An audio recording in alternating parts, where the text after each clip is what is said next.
Senhora, por favor, nos conduza. Aleluia, amados. A graça e a paz de Deus, nosso Pai, do nosso Senhor Jesus Cristo, seja com todos os amados. Todos me ouvem bem? Amém. Amém. Amém. Amém, aleluia. Mais uma vez me arrependi porque tenho pecado por glutonaria. Tenho pecado pelo excesso de comida. E, embora tenha tanto entendimento, ainda cometemos este grave pecado. Quando a pastora Ana Cristina esteve aqui, ela me fez uma pergunta. Ela falou: amada arcebispa, por que que o pecado da comida, da glutonaria, está associado com o pecado sexual? E nós sabemos que em muitas ocasiões o Senhor fala isso, né? Que este pecado, ele está associado com o pecado sexual. Porque o pecado sexual, ele é um prazer. Ele te causa o sexo em si, ele causa um prazer. Principalmente quando nós entregamos a nossa vida, abrimos a nossa vida para essa situação, chega um momento em que o homem não sente prazer em mais nada a não ser nisto. E aí começa uma busca por alegria, por felicidade, por prazer. E a comida não é diferente, amados. Não é diferente. O nosso estômago é um Deus. Até mesmo Paulo, no livro de Filipenses, ele, quando está falando dos inimigos da cruz, ele fala que o Deus deles é o ventre. Filipenses capítulo 3, no versículo 18, ele diz: pois muitos andam entre nós, dos quais repetidas vezes eu vos dizia, e agora vos digo até chorando, que são inimigos da cruz de Cristo. O destino deles é a perdição, o Deus deles é o ventre. E em outra versão ele diz: o Deus deles são os desejos do corpo. Então, amados, analisando a comida, o que a comida se tornou para o ser humano, é muito grave. Nós temos mesmo que dar atenção a esta compulsão que existe dentro de nós.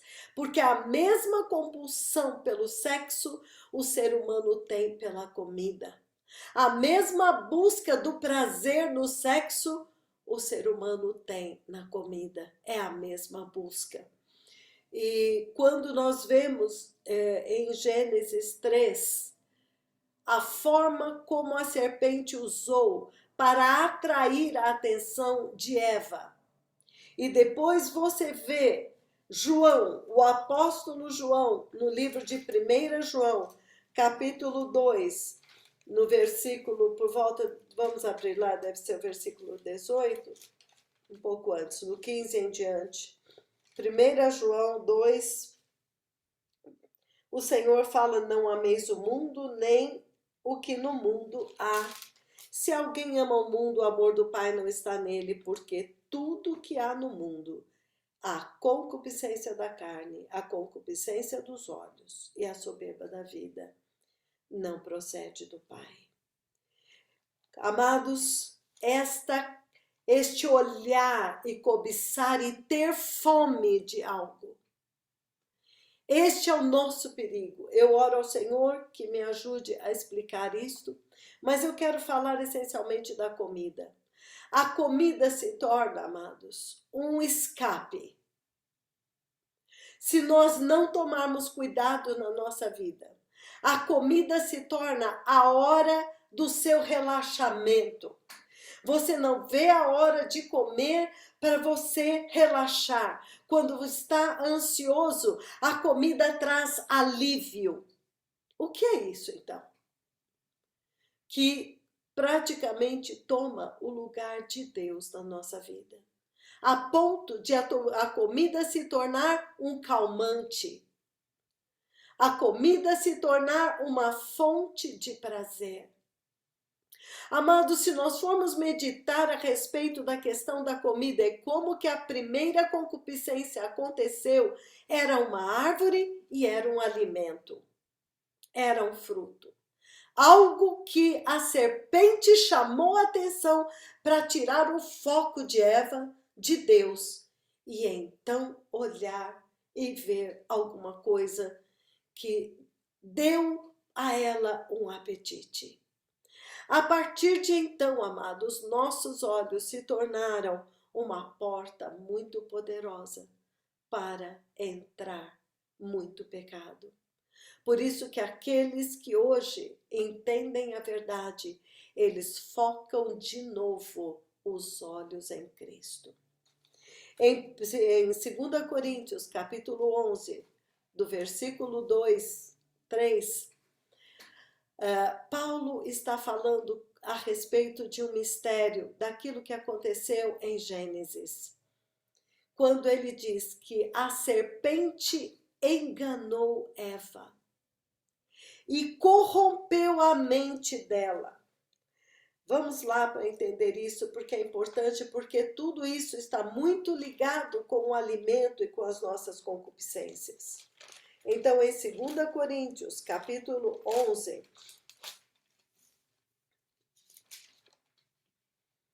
ele fala no versículo 2. No 1 ele fala, suportai-me na minha loucura.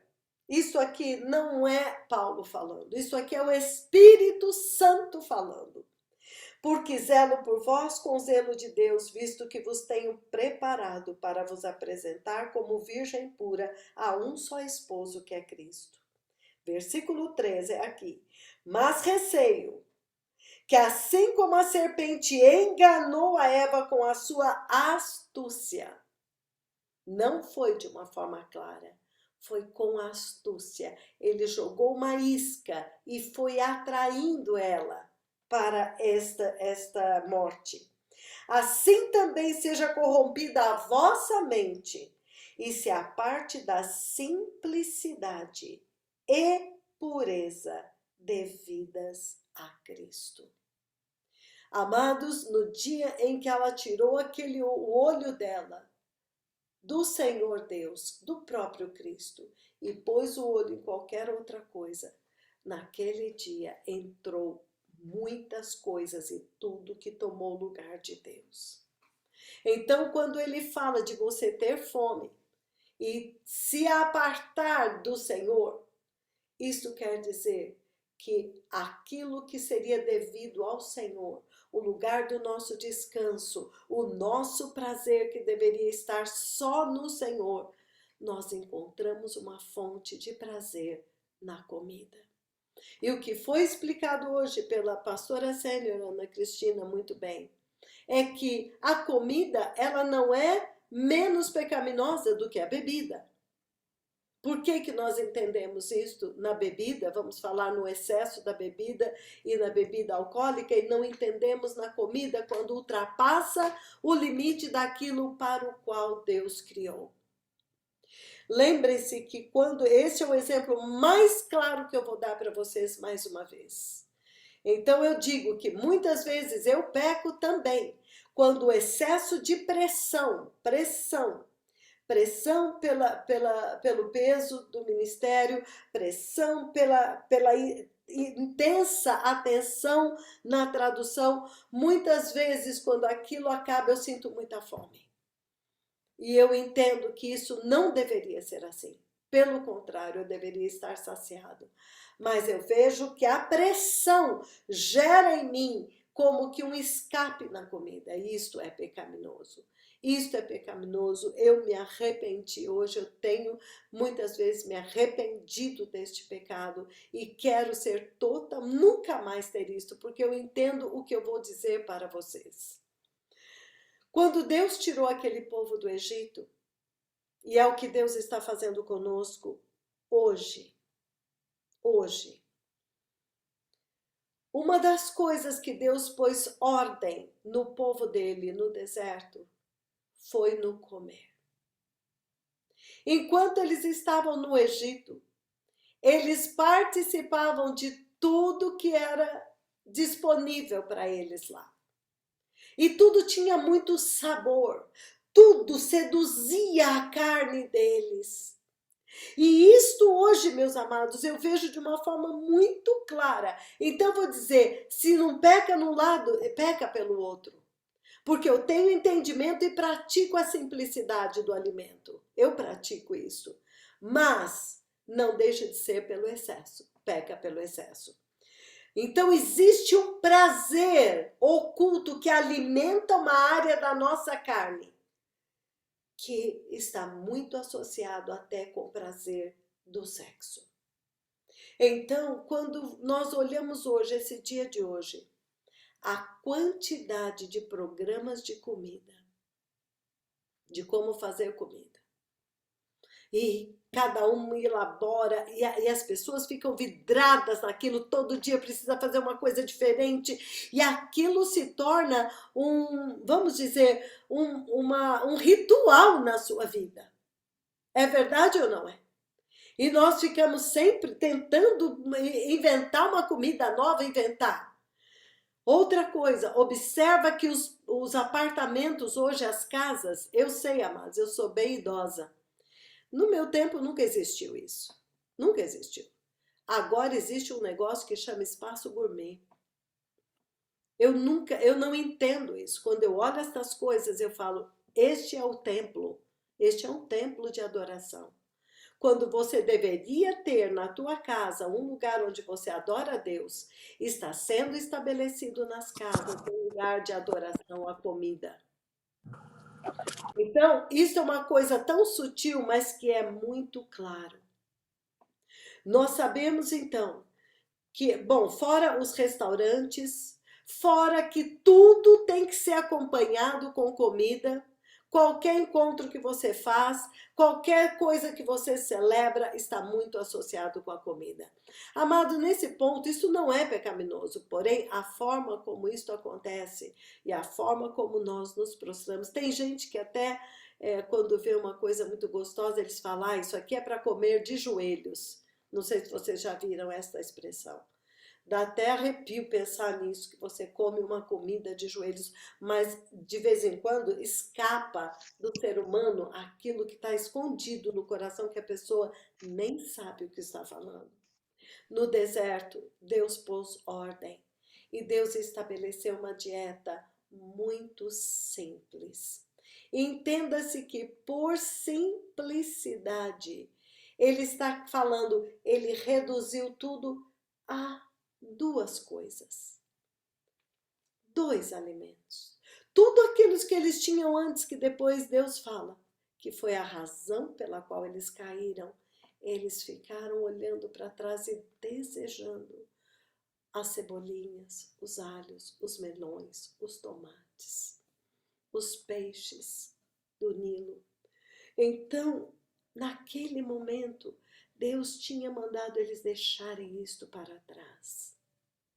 E eles entrassem agora na simplicidade da devoção a Cristo. Voltassem a ter como alimento aquilo que é Cristo, que na verdade a Bíblia fala, ele era o maná que descia do céu, ele era a rocha da qual a água jorrou. Então, nós vemos que Deus, em Deuteronômio 8, ele dá um aviso muito claro para nós nesses dias, que diz respeito a esta questão da comida que nós estamos falando hoje. Por que que muitos resistem? Amados, o nosso corpo, precisamos tomar muito cuidado com o nosso corpo. Cuidado como você lida com o seu corpo. O seu corpo, ele pode ser um grande inimigo teu.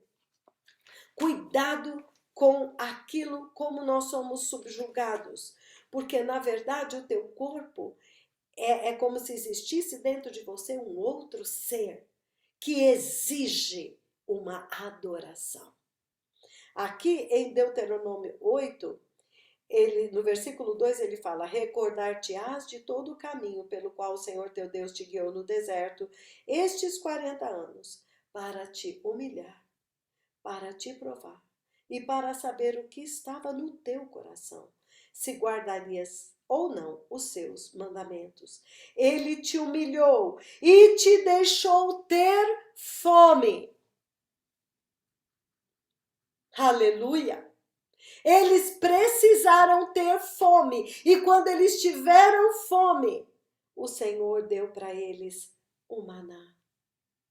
Ele diz: ele te sustentou com manás que não conhecias, para te dar a entender que não só de pão viverá o homem, mas de tudo que procede da boca do Senhor viverá o homem. Então, amado, a comida física, muitas vezes, ela toma um lugar tão grande na nossa vida, que nós nos apartamos desta simplicidade que Deus levou Israel. Não é um assunto simples, vocês estão vendo que é um assunto profundo. Amém? Todos vocês estão vendo que não é uma coisa simples. Deus vai levando e vai associando com outras atitudes, mas que está conectado com um Deus que se chama estômago. Às vezes, olha, até a sabedoria popular fala, tem o rei na barriga. Isto quer dizer, tem alguém reinando na tua barriga que comanda e te ordena. E muitas vezes, amados, eu falo pela minha vida porque isso é uma coisa com a qual eu lutei muito toda a minha vida. Não é exatamente, às vezes, o que você come. Porque eu tenho uma alimentação muito simples. Eu tento até praticar o que está aqui. Mas é o Senhor que me instrui em tudo o que eu devo comer. Mas o que acontece são os excessos. Às vezes você pode comer só pão, mas você come muito pão. Muito pão. Então, tudo está contaminado. As nossas concupiscências corromperam tudo aquilo que Deus deu para nós. Então, a essência do que eu vou falar agora para fechar este assunto. Esta geração é uma geração que está idolatrando a comida. Eu nunca tinha visto isso na minha vida. Como eu disse, eu sou uma pessoa idosa. Então, eu pude ver como era antes e como é agora. Jovens, às vezes até 11, 12 anos, eles se reúnem em grupos para ir comer numa lanchonete, num restaurante. Meu Deus, quando que nós, na nossa juventude, fazíamos isto? Mas isto se torna já um hábito desde já. Você passa aqui pela cidade onde eu moro, nas lanchonetes, nos McDonald's, nas praças de alimentação, você vê grupo de jovens, muito jovenzinhos, 10, 11 anos, eles estão todos juntos sentados ali comendo. Então, é um programa, é algo que está sendo treinado. Por que eu estou dizendo isto? Por que eu estou dizendo isto? Porque em Apocalipse, capítulo 6, tem um cavalo que vai ser liberado e já foi, que vai pôr ordem. Ele vai tirar a comida. Ele vai começar a tornar a comida rara. Ele tem uma balança. O cavaleiro do cavalo preto. Este cavaleiro, ele já foi liberado pelos mega profetas do Senhor Deus. Ele já anunciou a crise financeira global e anunciou a fome global. Veja o juízo de Deus sobre um povo que agora está idolatrando a comida. Porque o comer é bom e é de Deus. Muitas vezes eu conversei com o Senhor sobre isto. a respeito da comida, porque eu queria viver sem comer. Eu sou uma pessoa que eu queria ir nos extremos com Deus.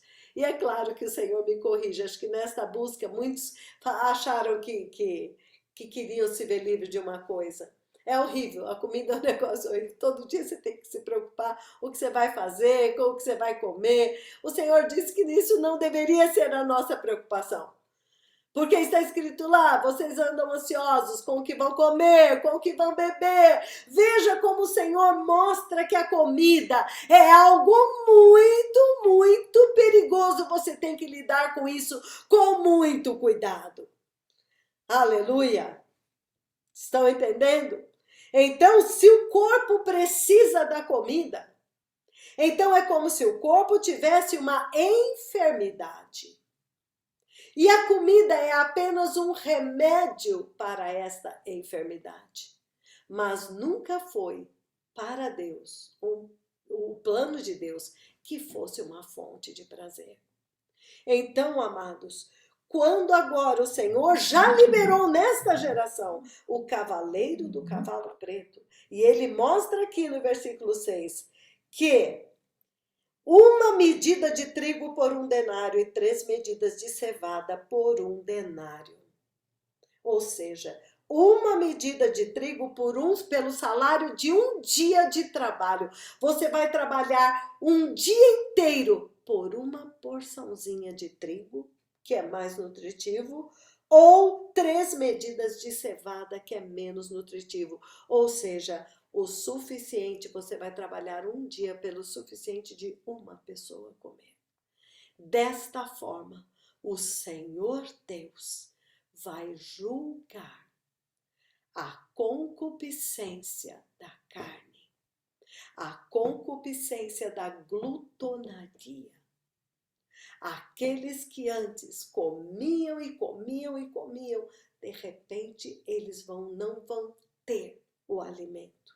E nesta hora Deus vai provar que esta humanidade vende a sua alma por um prato de lentilhas como Esaú fez. A humanidade não vai suportar ficar sem comer. E esta é a loucura, porque nós vamos morrer. Nós vamos morrer, seja de fome, seja de sede, seja de velhice, seja por atropelamento, seja por enfermidade. Eles vão pôr a marca da besta para poderem comprar. E os profetas do Senhor já viram naquela visão pós-arrebatamento, aquela pastora na fila para comprar um pouquinho de comida. Ele viu um homem que tinha um açougue. E ele entrou lá para comprar um pedacinho de comida, que eu não me lembro agora o que era. Todos na fila, esperando, pondo a marca da besta, para ficar numa fila para comer um pedacinho de alguma coisa. E eles vão morrer. Eles vão morrer. Então você põe a marca da besta para poder comprar, para poder vender, para poder comer. E vai morrer. Então, melhor morrer pelo Senhor. Aleluia! Por isso, se você ficar no arrebatamento, procure a guilhotina mais próxima da sua casa rapidinho. Enquanto você ainda está desesperado e querendo ir para o céu. Quando eles falarem lá, tem uma guilhotina aqui, você sai correndo para lá, entra na fila, fecha o olho e fala, Senhor, eu prefiro morrer agora. Amém? Então, amados, a comida, ela não é uma brincadeira.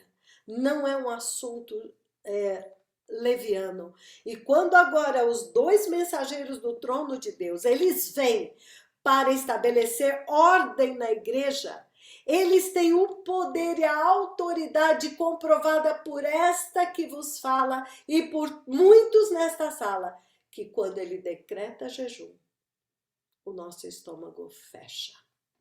Se você recebe a notícia com alegria, se você pega um chicote, dá na sua carne, cala-te, Eu amo jejuar, eu amo agora estar vivendo somente pelo poder de Deus na minha vida, somente pelo Espírito Santo. É possível, Deus é poderoso para me sustentar.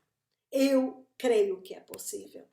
Quando você se alegra, quando o jejum é proclamado, o teu estômago é obrigado a obedecer.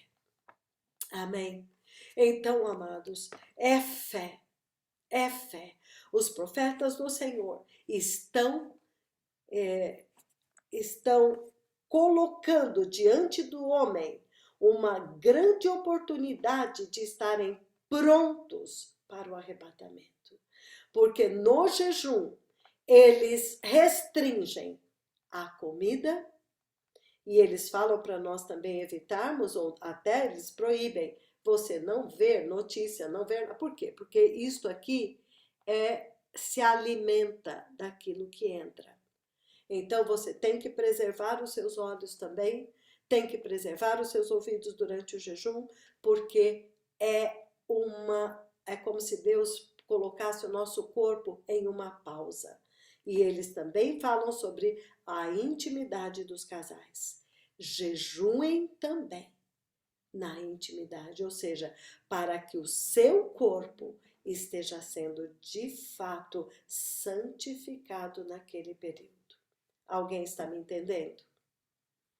Não negligencie o jejum. Quando o jejum vem e da forma como os profetas do Senhor estão instruindo, e está acontecendo a mesma instrução de Êxodo 19, quando o Senhor Deus veio para visitar o povo no Monte Sinai. 3 dias se santificando, lavando as suas vestes e jejuando e se separando das esposas ou do marido, ou seja, entrando em uma purificação do corpo por 3 dias. Em nome de Jesus, amados do Brasil, não negligencie o jejum. Se isto é pesado, o jejum totalmente seco, prolongado, ore ao Senhor. Ore ao Senhor. Lembre-se que Daniel, ele pediu uma forma para o Senhor. Eu não estou dizendo que o profeta do Senhor nos deu liberdade para escolher outra forma de jejum, não, tá? Não estou mesmo, não. Mas aqueles que realmente têm alguma dificuldade, por favor, vá e ore diante do Senhor. Porque quando o Senhor tira, Ele tira aquilo que te dá prazer, aquilo que te alimenta e se sobrepõe ao Espírito, para que agora a carne mortificada, o Espírito fique mais avivado, mais aguçado. Amém? Então, o excesso de comida, como foi lido hoje, nós nos arrependemos. Deus chama de orgia. Isto mata, de certa forma, o nosso espírito e a carne fica mais forte. Então, amados, isso é apenas um pequeno relato da gravidade da comida. Sim, nós achamos que isso é muito lícito, a palavra diz, é lícito, mas não convém. Amém? Não convém. O Senhor me lembrou agora de algo muito pessoal, uma revelação muito pessoal que o Senhor me deu.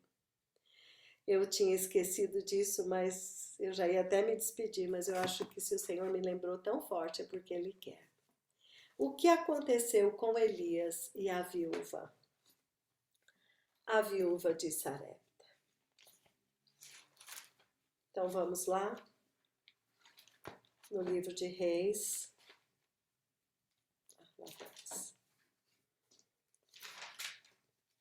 Que aqui, amados, tem uma chave muito importante para nós, que para mim foi muito importante, tá?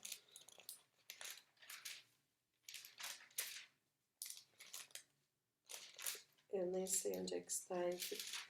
Se alguém puder me ajudar.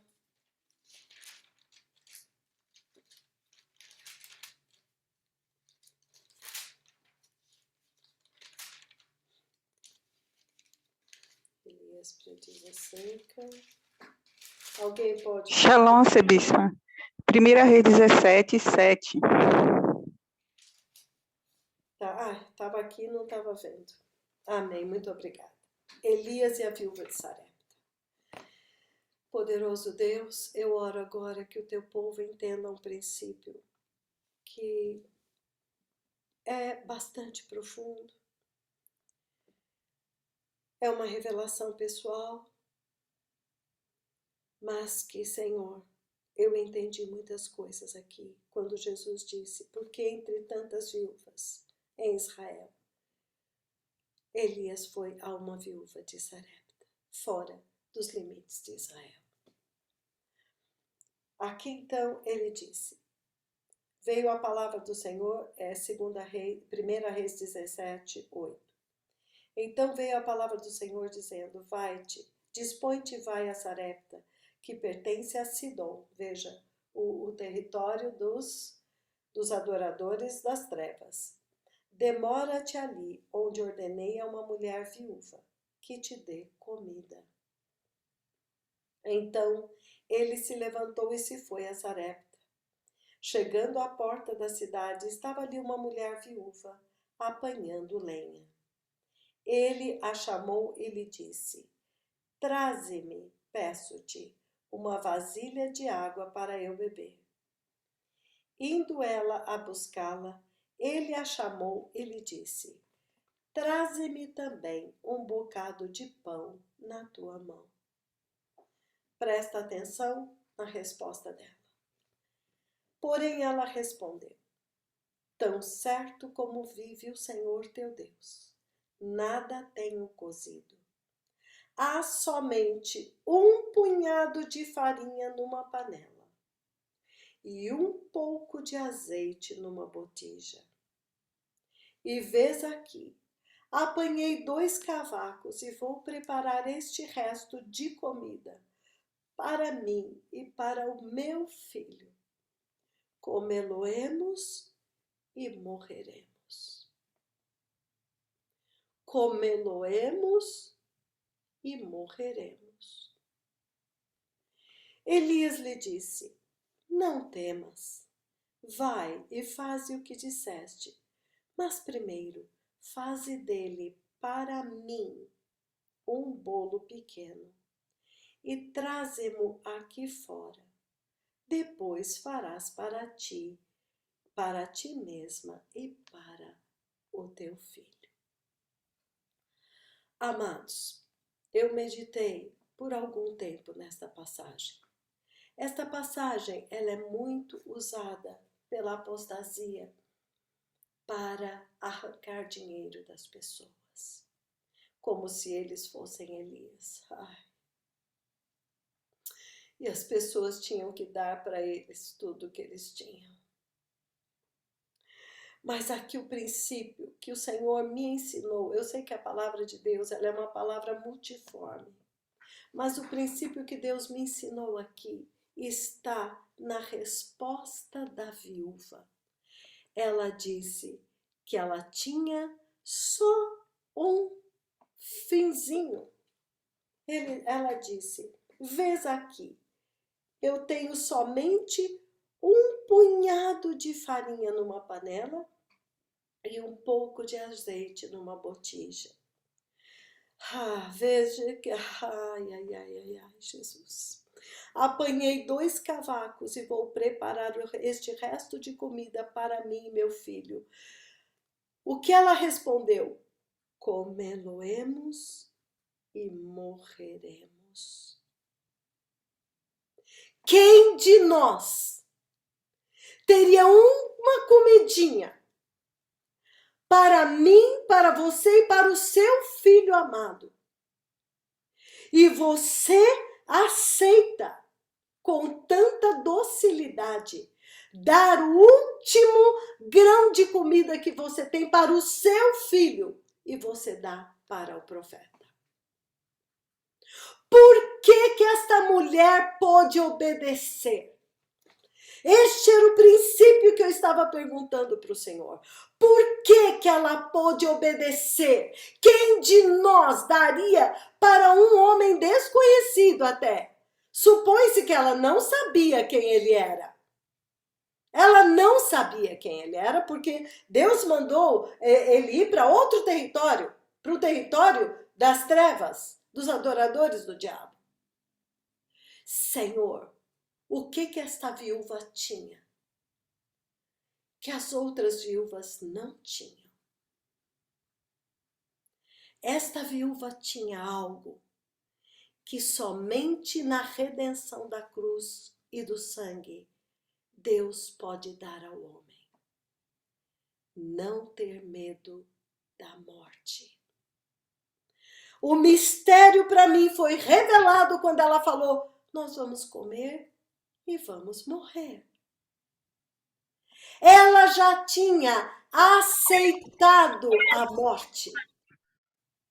Ela já tinha se entregado nas mãos de Deus. A humanidade inteira neste tempo vai vender a sua alma por um grão de comida. Mas esta viúva deu tudo que ela tinha sem medo, porque ela já se considerava morta. Ela ia morrer mesmo. Então não fazia diferença comer o último grão, ela ia morrer. Entenda que o mistério está em morreremos. Ela ia morrer. Então, morrer agora, dando a comida para o profeta, ou morrer depois que comer, não é a questão. A questão é que ela já tinha se entregado. Esta viúva conhecia a Deus. Esta viúva tinha intimidade com o Cordeiro de Deus.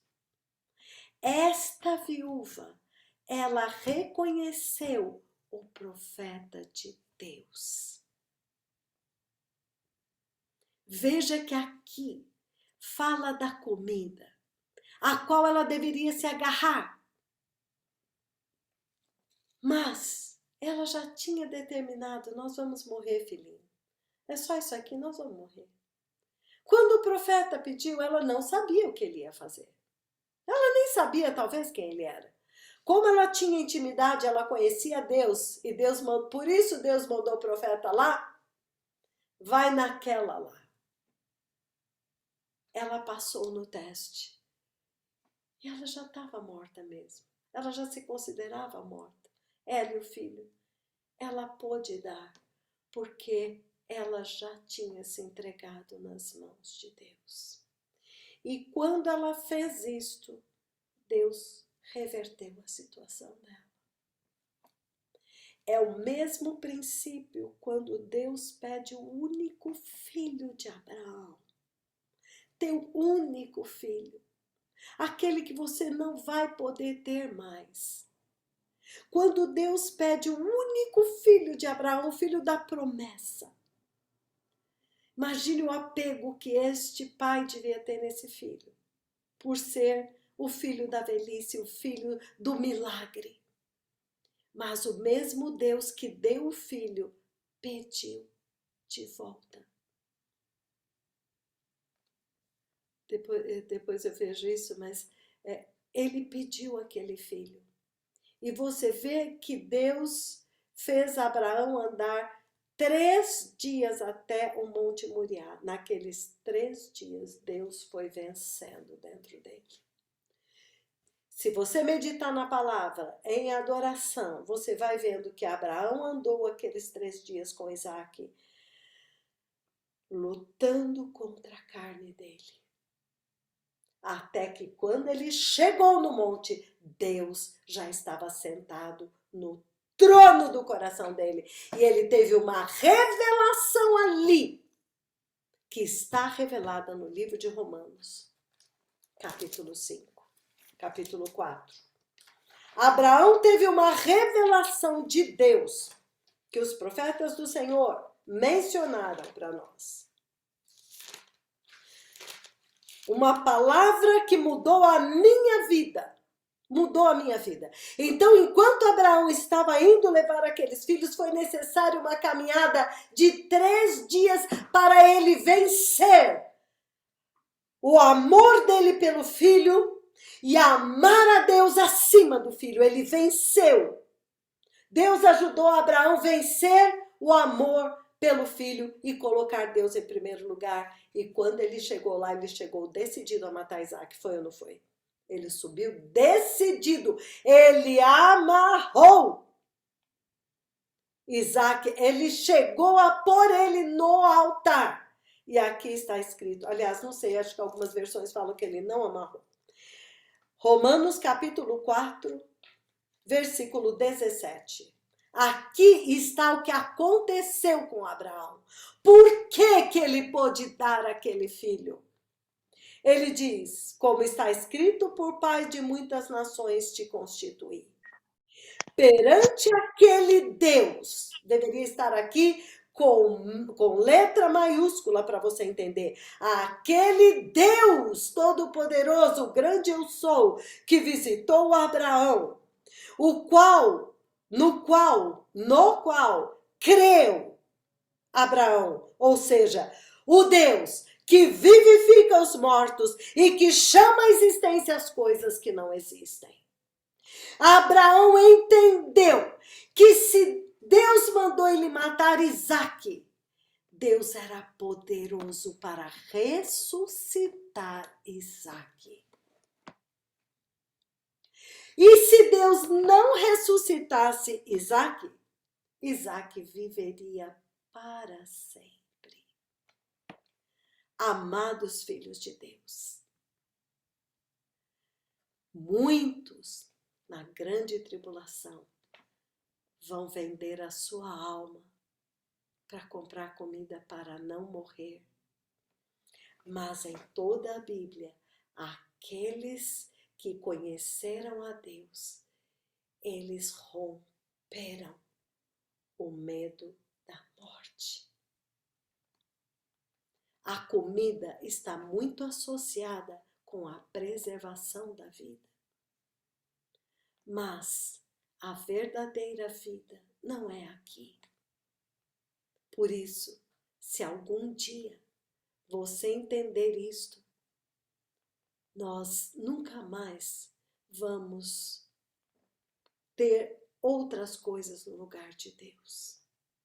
Aquela viúva, se você meditar melhor no que eu estou falando, você vai ver que o grande segredo por que Deus mandou Elias para ela é porque ela já tinha se entregado nas mãos de Deus. Ela e o filho, ela não temia a morte. E ela pôde dar para o profeta. E aí aconteceu aquele milagre que nós vimos da multiplicação. Porque agora você me deu tudo que você tinha. Agora eu te devolvo. Porque você não me negou seu único filho. Eu te devolvo. E quando falar eu te devolvo, não tome isso como um princípio, eu vou te dar de volta aqui. Abraão não perderia Isaac. Mesmo que Deus não o ressuscitasse, Isaac viveria para sempre. Por isso, todos aqueles que nós alcançarmos através do Evangelho e eles perecerem, não tema, eles vivem para sempre. O mais importante foi eles atravessarem, foi eles conseguirem chegar em casa. Por isso, neste ministério, o Senhor levantou um ministério muito lindo da pastora Analícia. O Senhor inclinou o coração dela para trabalhar com doentes terminais. Os doentes terminais que estavam no grupo de oração, o Senhor pediu para ela dar uma atenção especial para eles e começar a trabalhar na alma deles a vida eterna. O Senhor poderia curá-los, mas a maior cura que há é a cura do medo da morte, porque agora Ele nos deu vida. E ela depois, se aqueles que partiram, os que não foram curados, Aí dá toda uma assistência para a família, o verdadeiro consolo que não é meus pêsames, olha, ele partiu, está com Cristo, ele nunca morreu. Vocês também agora se preparem para estar com Cristo. Aleluia! Aleluia! Então, amados, se você for em Hebreus capítulo 2, versículo 9, você vai ver Jesus falando que ele libertou a todos que viviam, eram prisioneiros do pavor da morte. Isto quer dizer que aqueles que amam a Deus não vão temer a morte. Tudo que nós estamos fazendo, muitas pessoas não estão jejuando porque tem medo de morrer. Tem medo de não tomar um remédio e morrer, tem medo, está com medo da morte. E é dominado pelo estômago. Então, que o Senhor hoje esteja nos libertando para que nós jamais esteja... Ah, tá, já que o bispo pôs aí, vamos lá, sim, eu amo isso aqui.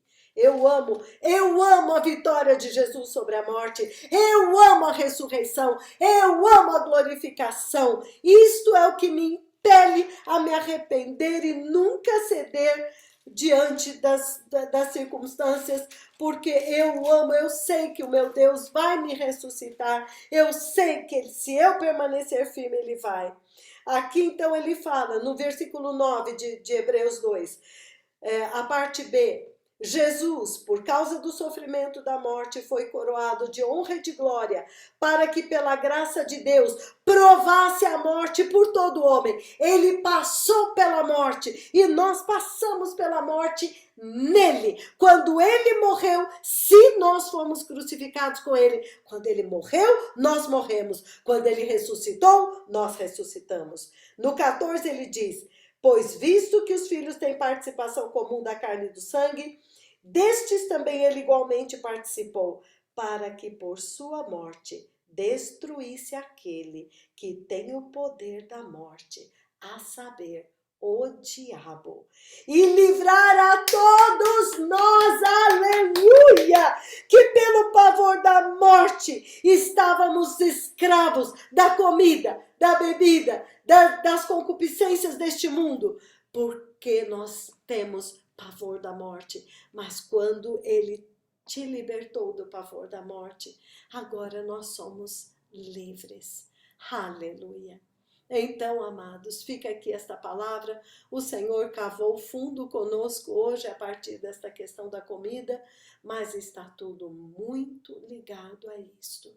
Que o Senhor hoje, a minha oração é esta, que o Senhor hoje faça uma maravilha. Vê, quem tem o poder da morte é o diabo. Porque existem dois seres, os dois são seres, um é a vida, o outro é a morte. Assim como a vida é uma pessoa, é a pessoa de Jesus. A morte é uma pessoa, é a pessoa do diabo. Então, para nos livrar do pavor da morte, Deus fez com que Jesus vencesse a morte. E nós agora vivemos esta vida por amor ao Filho de Deus, por amor a Jesus. Não temos mais medo da morte. Agora nós já passamos da morte para a vida. E o Senhor mesmo agora reina nos nossos corações. Amém. A minha oração, poderoso Pai. Assim como os teus filhos hoje entenderam que a morte é o diabo, é uma pessoa. E que aquele que tomou sobre ele todo o nosso pecado, que trouxe a morte, e ele ressuscitou vitorioso e destruiu a morte para sempre. Que o pavor da morte seja destruído em todos os teus filhos, meu Deus, que eles vivam a maravilhosa liberdade dos filhos de Deus, aqueles que não vão se prostrar diante dos reinos deste mundo, diante do príncipe deste mundo, para preservar sua vida na carne, mas eles vão se entregar por causa da preservação da vida do Espírito que é eterna. Senhor meu Deus, que o teu povo seja livre neste dia, que o diabo não tenha mais poder para aterrorizá-los, porque o Senhor disse, não tema, não tema, não tema, não tema aquele que mata o corpo, depois disso nada pode fazer. Tema a Deus, Obedeça a Deus e tema Ele que pode lançar o teu corpo e a tua alma no inferno.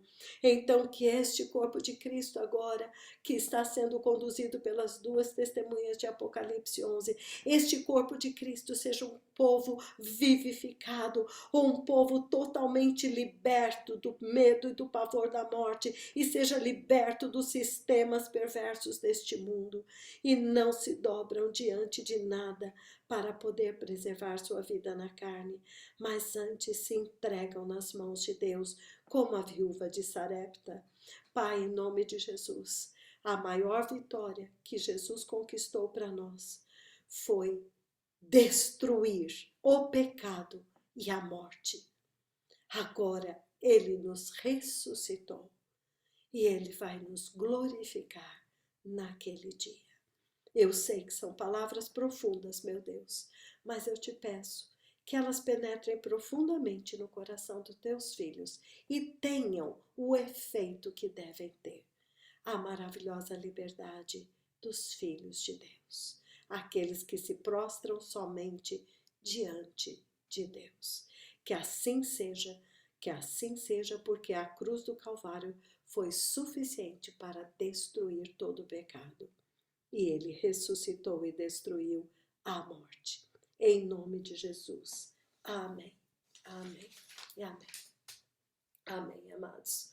Muito obrigada. Amém. Eu devolvo a palavra para o amado Amém. Bispo Sênior. Muito obrigado por me tolerarem, mas eu já falei, quando me dão oportunidade, Deus abre a torneira, fica um pouco difícil de fechar. Muito obrigado. Nós é que agradecemos a senhora por mais uma vez vir a nós com tanta vida, uma vida que flui, para o corpo de Cristo.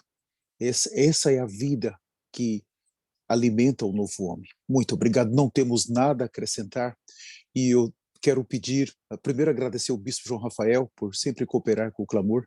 Se o senhor pode disponibilizar em português essa palavra para nós já colocarmos para todos os santos amanhã. Em espanhol foi gravado, vai estar subindo nos canais também, nós precisamos ruminar tudo isso que o Senhor trouxe para nós.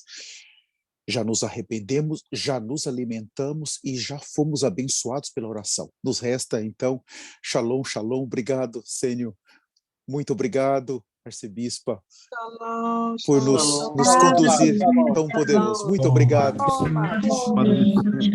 Liel, Não processar a imagem, já estarei enviando para Shalom, obrigado. Shalom, hermano, shalom. Aleluya, gloria a Dios. Shalom, shalom, shalom.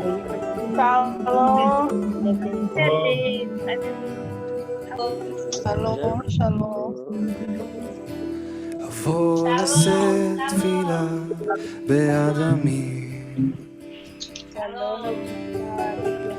ליבי כמים בקרבי, Shalom, shalom, amados hermanos, shalom. Shalom, shalom. אשא קולי לאל החי רואי, Amén, aleluya, לפי gloria a תפילה לרחמים. רחמים אבקש. Shalom, amada hermana Ana. רחמים אבקש.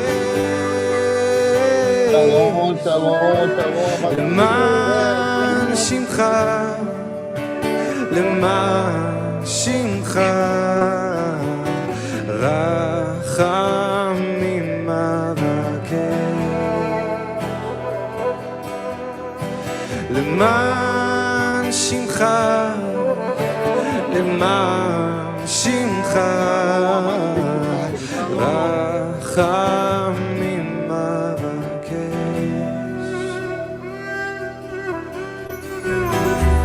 אבוא לשאת תפילה בעד עמי, ליבי כמים בקרבי, אשא קולי לאל החי רואי, תפילה לרחמים, רחמים אבקש, רחמים אבקש, למען שמך, למען שמך, רחמים אבקש, רחמים אבקש, רחמים אבקש,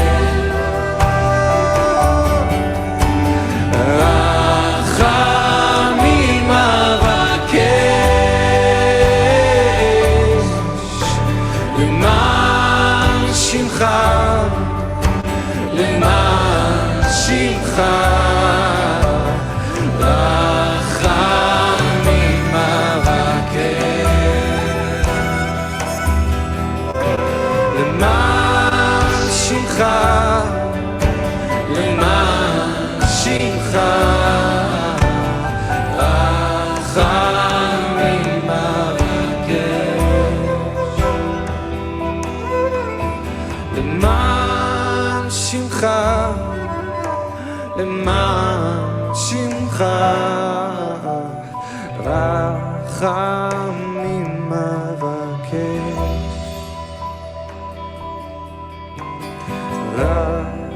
רחמים אבקש, Que o Senhor faça רחמים אבקש, e tenha misericórdia. Que o Senhor sobre ti levante o seu rosto e te dê shalom. Vamos amar o Santo Jesus. Vamos agradecer a Deus por nos ajudar a vencer o pecado tão grave.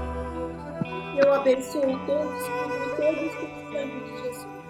E oro que o Senhor capacite a todos a jejuar com alegria. Em nome de Jesus. Shalom, shalom.